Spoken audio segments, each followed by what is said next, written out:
এদিকে আয়, শোন না, বস। বাপরে, বানিয়েছি তোর জন্যে। এই বুড়ি মেয়ে ছেলের খুব রস। এক বাটি মুড়ি এনে খাওয়ানোর লগে কইতেছে যত সব আমূল্য চা।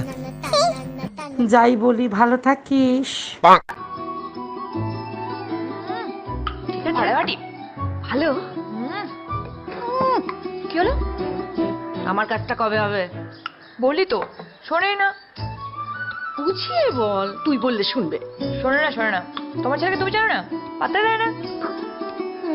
লক্ষ্মী মেয়ে, লক্ষ্মী মা আমার। আর কবে বিয়ে করবে? রাজি করা ওকে।